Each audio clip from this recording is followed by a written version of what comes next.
नमस्कार, स्वागत आप सभी का YouTube channel knowledge TV Haryana. आज 7 मार्च शुक्रवार सभी हरियाणा वासियों के लिए 9 बड़ी खबरें सामने आ रही हैं। बड़ी घोषणा, आदेश, नई घोषणा, नई योजना, क्या है पूरी अपडेट, आइए देखते हैं। हरियाणा की सभी छोटी से बड़ी योजना, घोषणा, निर्णय सभी की जानकारी आपको यूट्यूब चैनल नॉलेज टीवी पर मिलती रहेगी।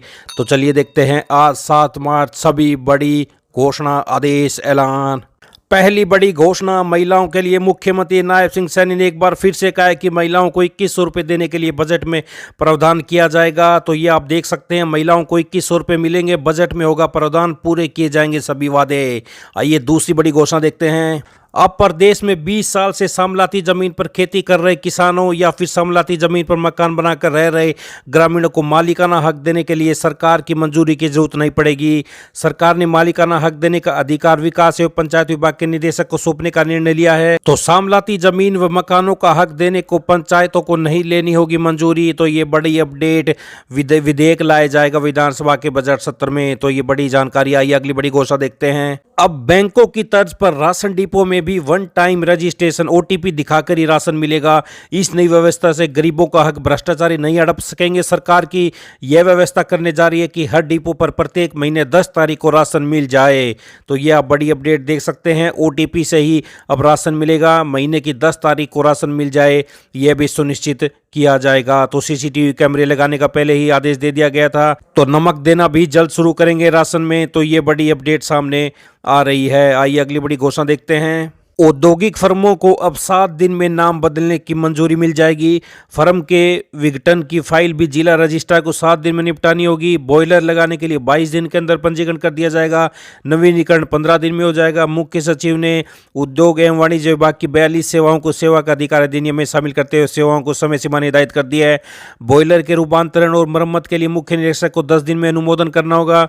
भारतीय भागीदारी अधिनियम के तहत फर्म तथा सोसाइटी के जिला रजिस्ट्रार को 7 दिन में फर्म के पंजीकरण की अनुमति देनी होगी। जबकि भागीदारी में परिवर्तन या फिर पंजीकृत कार्यालय में परिवर्तन को लेकर 3 दिन में अनुमोदन करना होगा। सोसाइटी के रजिस्ट्रीकरण का काम 15 दिन व सोसाइटी के नाम के अनुमोदन में 3 दिन लगेंगे। कार्यालय का परिवर्तन 7 दिन में होगा। बॉयलर निर्माता इकाई व बॉयलर मरम्मतकर्ता का प्रमाण पत्र 15 दिन में मिलेगा। बॉयलर मरम्मतकर्ता प्रमाण पत्र के नवीनीकरण में 7 दिन और बॉयलर वेल्डर प्रमाण पत्र बनवाने या प्रमाण पत्र के नवीनीकरण के लिए 10 दिन रखी गई है। 44 दिन के अंदर बिजली शुल्क और ओपन एक्सेस प्रभार में छूट दी जाएगी।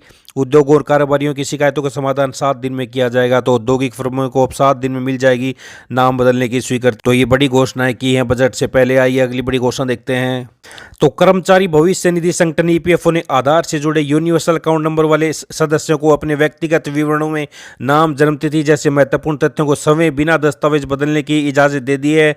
यदि UAN को पहले ही आधार से सत्यापित किया जा चुका है तो अंशधारक अपना नाम, जन्मतिथि, लिंग, राष्ट्रीयता, पिता माता का नाम, वैवाहिक स्थिति, पति पत्नी का नाम, सदस्यता ग्रहण करने की तिथि, सदस्यता छोड़ने की तिथि बिना कोई दस्तावेज अपलोड किए अपडेट कर सकते हैं। तो सहूलियत, PF खाते में बिना दस्तावेज दिए नाम बदल सकेंगे। आइए अगली बड़ी अपडेट देखते हैं। हरियाणा पुलिस में महिलाओं को मिलेगा 15% प्रतिनिधित्व, ये कहना है मुख्यमंत्री नायब सैनी का। तो ये बड़ी घोषणा। आइए अगली बड़ी घोषणा देखते हैं। तो मुख्यमंत्री हरियाणा सम्मान शिक्षा राहत सहायता एवं अनुदान चिराग योजना के तहत शैक्षणिक सत्र 2025-26 के लिए पंचकुला शिक्षा विभाग ने प्रक्रिया शुरू करने का निर्णय लिया। मान्यता प्राप्त निजी स्कूल छात्रों के दाखिले करने के लिए सहमति शुक्रवार तक दे सकेंगे। इसमें 5वीं से 12वीं तक विद्यार्थियों को दाखिला मिलेगा। जो प्राइवेट स्कूल इसकी जानकारी नहीं देंगे उन्हें कारण बताओ नोटिस जारी किया जाएगा।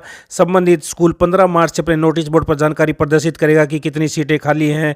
अभिभावक छात्र इन स्कूलों में 15 से 31 मार्च तक आवेदन कर सकेंगे। जिन स्कूलों में सीटों से ज्यादा आवेदन होंगे उस स्थिति में दाखिले के लिए लॉटरी से ड्रॉ निकाला जाएगा। तो आर्थिक रूप से कमजोर छात्रों को दाखिला दिलाएगा विभाग। जो सरकारी स्कूल में पढ़ते हैं वो प्राइवेट स्कूल में मुफ्त शिक्षा ग्रहण कर सकेंगे। 15 से 31 मार्च तक दाखिले के लिए ऑनलाइन आवेदन। आइए अगली बड़ी घोषणा देखते हैं।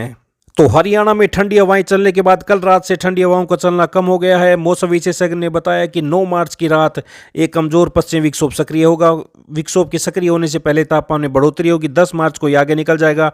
इसके साथ ही एक दिन के अंतराल के बाद 12 मार्च तक एक और पश्चिमी विक्षोभ होगी। यह भी एक कमजोर श्रेणी का होगा। इस कारण से इसके प्रभाव में तापमान में गिरावट नहीं आएगी। हालांकि इसके बाद 15 मार्च की रात या 16 मार्च की सुबह एक और पश्चिमी विक्षोभ आएगा जिसके असर से पंजाब से सटे जिलों में बारिश होने के आसार हैं।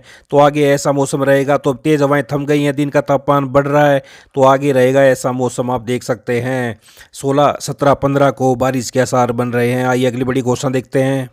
रबी सीजन 2024-25 में फसल खरीद के संदर्भ में सरकार ने मेरी फसल मेरा ब्यौरा पोर्टल खोल दिया है। किसान पोर्टल पर अपनी फसलों का पंजीकरण करा सकते हैं।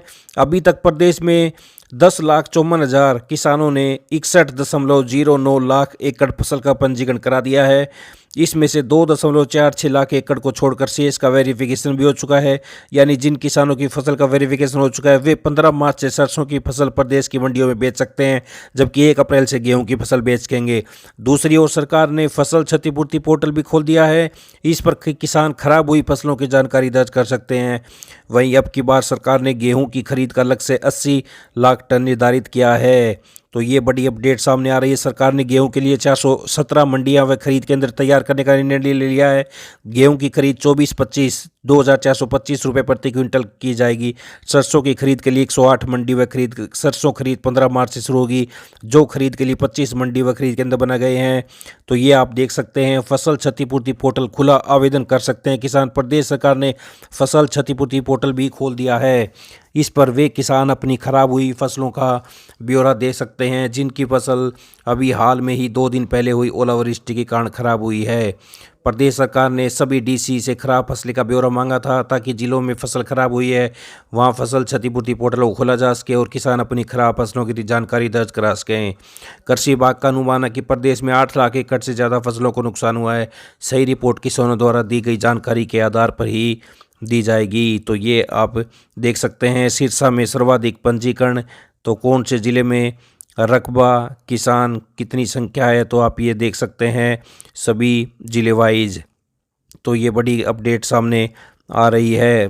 रकबा एकड़ में है तो ये आप देख सकते हैं सभी ज़िले से। तो ये 10,54,000 किसानों ने फसल बेचने के लिए 61.09 लाख एकड़ का कराया है पंजीकरण मेरी फसल मेरा ब्यौरा पोर्टल पर। क्षतिपूर्ति पोर्टल को भी खोल दिया है। तो ये किसानों के लिए बड़ी अपडेट। जो भी किसानों की फसल खराब हुई है वो क्षतिपूर्ति पोर्टल पर जल्द आवेदन करें। 20 मार्च तक आवेदन कर सकते हैं। तो मेरी फसल मेरा ब्यौरा पर 2.46 लाख एकड़ रकबे की वेरिफिकेशन बाकी है, पंजीकरण जारी। तो ये बड़ी अपडेट सामने आ रही है किसानों के लिए। तो ये आज हरियाणा 7 मार्च बड़ी खबरें, घोषणा, ऐलान, हरियाणा की हर छोटी से बड़ी अपडेट, निर्णय, घोषणा, आदेश, मौसम सभी की जानकारी आपको यहाँ पर मिलती रहेगी। तो यूट्यूब चैनल नॉलेज टीवी को सब्सक्राइब जरूर कर लें। यूट्यूब चैनल नॉलेज टीवी को सब्सक्राइब करने के बाद बेल आइकन घंटी का बटन जरूर दबाएं। घंटी का बटन दबाने के बाद ऑल के ऑप्शन पर क्लिक करें जिससे सभी वीडियो के नोटिफिकेशन आपके पास पहले ही पहुंच जाएगा। तो चैनल को सब्सक्राइब करें, फिर उसके बाद घंटी का बटन दबाएं, फिर उसके बाद ऑल का ऑप्शन क्लिक करें।